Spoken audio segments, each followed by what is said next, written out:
Good morning दोस्तों, कैसे हो आप सभी। मैं उम्मीद करती हूँ आप सभी लोग अच्छे होंगे, स्वस्थ होंगे और अपनी पढ़ाई भी अच्छे से मन लगाकर शिद्दत और ईमानदारी के साथ कर रहे हो।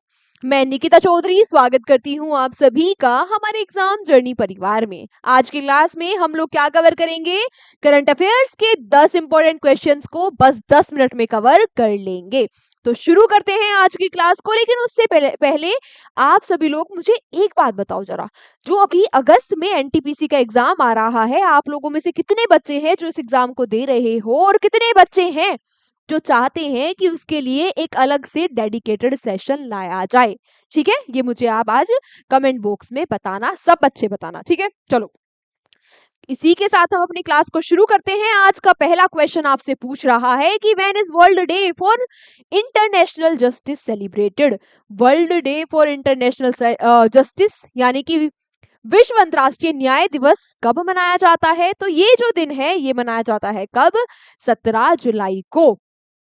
क्यों 17 जुलाई को? क्योंकि इस दिन अडॉप्ट किया गया था रोम स्टैच्यू को 1998 में, जिसके तहत ही स्थापना हुई थी इंटरनेशनल क्रिमिनल कोर्ट की, आईसीसी की।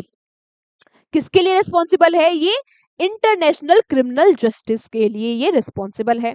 आज आपका क्वेश्चन फॉर यू है, एक तो आपको ये बताना है एनटीपीसी का एग्जाम दे रहे हो या नहीं दे रहे हो। दूसरा क्वेश्चन आपको क्या बताना है कि जो ये आईसीसी है इसका हेडक्वार्टर कहाँ है और ये स्टैब्लिश कब हुआ था। ये आज आपके लिए क्वेश्चन फॉर यू है। अब नए बच्चों को मैं बता दूं, क्वेश्चन फॉर यू का मतलब होता है कि इसका आंसर आपको कमेंट बॉक्स में करना है। जिसके आंसर सही होंगे उनको मैं हार्ट दे दूंगी। ठीक है, चलो इसी के साथ अगला क्वेश्चन आपसे पूछ रहा है कि who has recently become the new MD and CEO of LIC? अभी हाल ही में एलआईसी के नए एमडी और सीईओ कौन बन गए हैं? तो ये बन गए हैं कौन? आर दोराई स्वामी जी। एलआईसी, हाँ वही वाला, जिंदगी के साथ भी और जिंदगी के बाद भी। एलआईसी यानी कि लाइफ इंश्योरेंस कॉर्पोरेशन। इसकी स्थापना कब हुई? 1 सितंबर 1958 में, 1956 में सॉरी। और इसके हेडक्वार्टर्स कहाँ है? मुंबई महाराष्ट्र में। कहाँ है? बोलो बोलो, कहाँ है? मुंबई महाराष्ट्र में। बिल्कुल सही बात। आधे नालायक बच्चे बस ऐसे ही बैठ के फोन सामने रख के बस देख रहे हैं। मैंने दोबारा सेम क्वेश्चन पूछा, तब भी आप लोगों से आंसर नहीं दिया गया। दुष्ट प्राणियों, शर्मा जाओ, पढ़ लो, टाइम है। ठीक है, बस 10 मिनट की क्लास है। चलो नेक्स्ट क्वेश्चन पूछ रहा है कि where was India's first digital nomad village inaugurated recently? हाल ही में कहां भारत के पहले डिजिटल घुमंतु गांव का उद्घाटन हुआ? तो भारत का पहला डिजिटल घुमंतु गांव बनेगा कहां पर? कहां पर? सिक्किम में। बिल्कुल सही बात। सिक्किम में भी कहां पर? सिक्किम का जो पाक्योंग डिस्ट्रिक्ट है वहां पर। होगा क्या यहाँ? यहाँ पर पूरे देश और विदेशों से भी लोगों को बुलाया जाएगा। लोग अट्रैक्ट होंगे। क्यों? क्योंकि यहाँ पर उन्हें वो सारी चीजें मिलेंगी। आप शांति में आओ, अपना डिजिटली अपना काम यहाँ से करो, है ना, नेचर के साथ रहो, शांति में अपना रहकर काम करो। ठीक है, तो ये पहला विलेज बना है सिक्किम में। कैपिटल क्या है सिक्किम की? गंगटोक है। सीएम कौन है यहाँ के? प्रेम सिंह तमांग है। गवर्नर कौन है? ओम प्रकाश माथुर गवर्नर है। अगला question, where will India's first AI plus campus be started recently? हाल ही में भारत का पहला एआई प्लस कैंपस कहाँ स्थापित होगा? तो भारत का एक पहला कैंपस बनेगा कहां पर? आंध्र प्रदेश की कैपिटल में। क्या है आंध्र प्रदेश की कैपिटल? बोलो बोलो बोलो। हाँ, अमरावती। बिल्कुल सही बात। ये जो कैंपस है यहाँ पर 2027 तक एडमिशन स्टार्ट हो जाएंगे। इस कैंपस को बनाने में 1000 करोड़ की लागत लगेगी। होगा क्या यहाँ पर? यहाँ पर हाई क्वालिटी एजुकेशन दी जाएगी एआई और टेक्नोलॉजी के लिए। नाम आया आंध्र प्रदेश का और आंध्र प्रदेश के सीएम और गवर्नर हम ना पढ़े, ऐसा तो नहीं होगा। आंध्र प्रदेश के सीएम एन चंद्रबाबू नायडू और गवर्नर कौन है यहाँ के? सैयद अब्दुल नाजिर।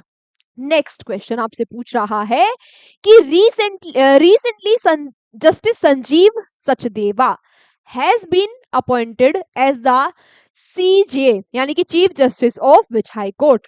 हाल ही में जो जस्टिस सचिन सचदेवा है, इनको किस हाई कोर्ट के किस हाई कोर्ट के मुख्य न्यायाधीश नियुक्त किया गया है?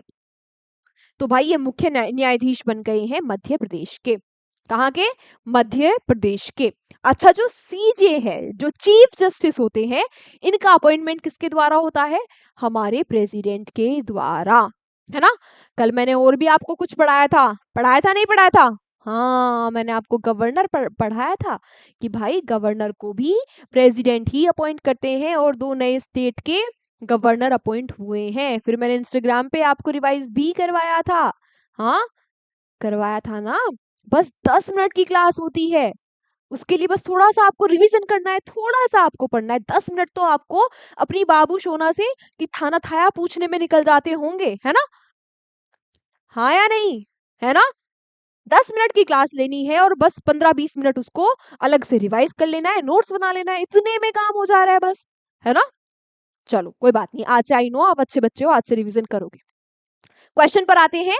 नए सीजे यानी कि चीफ जस्टिस बने हैं मध्य प्रदेश के हाई कोर्ट के कौन? संजीव सचदेवा। जो हाई कोर्ट के चीफ जस्टिस होते हैं, इनको किसके द्वारा अपॉइंट किया जाता है? प्रेसिडेंट के द्वारा, आर्टिकल 217 के क्लोज 1 के तहत। इसके अलावा और भी कुछ नए मुख्य न्यायाधीश को अपॉइंट किया गया। कहां कहां के? जैसे गुवाहाटी हाई कोर्ट के नए न्यायाधीश कौन बन गए हैं? आशुतोष कुमार। पटना के बन गए हैं विपुल मनुभाई पंचौली। झारखंड हाई कोर्ट के बन गए हैं तारलोक सिंह चौहान। और कर्नाटका हाई कोर्ट के कौन बने हैं? विभू विभू भाकरू। ठीक है, ये सारे ही नाम आप लोग याद रखना। अगला question. Where has the Indian Army recently organized a powerful military demonstration? प्रचंड शक्ति। हाल ही में भारतीय सेना ने कहा शक्तिशाली सैन्य प्रदर्शन प्रचंड शक्ति का आयोजन किया है? हाल ही में क्या किया है? प्रदर्शन किया है अपनी शक्ति का हमारी भारतीय सेना ने, जिसका नाम क्या है? प्रचंड शक्ति। कहां पर किया है? तो उत्तर प्रदेश के मेरठ में किया है। इसमें भी कहां पर? जो खारगा क्रॉप फील्ड ट्रेनिंग एरिया है मेरठ का, वहां पर। आई बात समझ में? Next, which state has recently become the top state in processed potato production in India? हाल ही में भारत में प्रोसेस्ड आलू उत्पादन में कौन सा शीर्ष राज्य बन गया है? तो ये शीर्ष राज्य बन गया है आलू के उत्पादन का गुजरात। प्रोसेस्ड आलू के उत्पादन का, वो वाला आलू जिसकी फ्रेंच फ्राइज और वेफरेज बनाई जाती है। ठीक है, नाम आया गुजरात का और गुजरात की कैपिटल है गांधीनगर। सीएम है भूपेंद्र पटेल और यहाँ के गवर्नर है आचार्य देवव्रत। नेक्स्ट आपसे पूछ रहा है कि according to CREA which is the most polluted city in India during the first 6 months of 2025? 2025 के पहले 6 महीनों में भारत का सबसे प्रदूषित शहर कौन सा रहा है? हाल ही में एक रिपोर्ट निकाली गई CREA, इसमें बताया गया, इसकी रिपोर्ट में आपसे पूछ रहा है कि वो शहर कौन सा है? वो शहर है बेनीहट। बेनीहट कहाँ का शहर है? ये शहर है मेघालय का। मेघालय और आसाम के बॉर्डर पर ये शहर है जो कि सबसे ज्यादा प्रदूषित है। ठीक है, बात आई यहाँ पर CREA की, तो ये क्या है? ये है centre for research on energy and clean air, यानी कि ऊर्जा एवं स्वच्छ वायु अनुसंधान केंद्र है ये। ठीक है, सबसे प्रदूषित हमने पढ़ लिया। सेकंड नंबर पे कौन सा है? सेकंड नंबर पे है दिल्ली। सबसे प्रदूषित हमने पढ़ लिए, तो सबसे साफ शहर, सबसे क्लीन शहर कौन सा है? सबसे क्लीन शहर है मिजोरम की कैपिटल आइजोल। ये जो रिपोर्ट निकाली गई, इसमें 293 सिटीज का डेटा लिया गया है ना, उनको रैंक किया गया। सबसे प्रदूषित है मेघालय का शहर, तो मेघालय का नाम आया। यहाँ की कैपिटल शिलोंग है। कॉनरेड संगम यहाँ के CM है और CH विजयशंकर गवर्नर है। अगला question, which country has recently launch the world's first traditional knowledge digital library? हाल ही में किस देश ने दुनिया की पहली पारंपरिक ज्ञान डिजिटल लाइब्रेरी शुरू की है? तो ये लाइब्रेरी स्टार्ट कर दी है किसने? हाँ, हमारे प्यारे भारत ने। हमारा जो ट्रेडिशनल दवाइयों का सिस्टम है उसको डिजिटल करने के लिए, उसका डिजिटलाइजेशन करने के लिए ऐसा किया गया है, ताकि हम अपने उस पुराने ट्रेडिशनल दवाई वाले सिस्टम को प्रोटेक्ट कर सके, उसका संरक्षण कर सके और उसको आगे प्रमोट भी कर सके। एआई की हेल्प से ऐसा किया गया है, जैसे एआई टूल्स का उसमें क्या होगा, यूज होगा। नेक्स्ट क्वेश्चन आपसे पूछ रहा है कि recently Fauja Singh has passed away, who was he? हाल ही में फोजा सिंह का निधन हो गया है। ये कौन थे? ये रनर थे, है ना, धावक थे। 114 साल के थे ये। वर्ल्ड के ओल्डेस्ट व्यक्ति थे, वर्ल्ड के ओल्डेस्ट मैराथन रनर थे, वर्ल्ड के सबसे बुजुर्ग मैराथन धावक थे फोजा सिंह। इनका एक दुर्घटना में अभी हाल ही में निधन हो गया है। 114 साल की इनकी उम्र थी, है ना। चलो, आज की क्लास हमारी यहीं तक थी। इसकी पीडीएफ आपको मिल जाएगी हमारे एग्जाम जर्नी के एप्लीकेशन पर और हमारे एग्जाम जर्नी के टेलीग्राम चैनल, दोनों ही जगह आपको इसकी पीडीएफ मिल जाएगी अभी क्लास के बाद।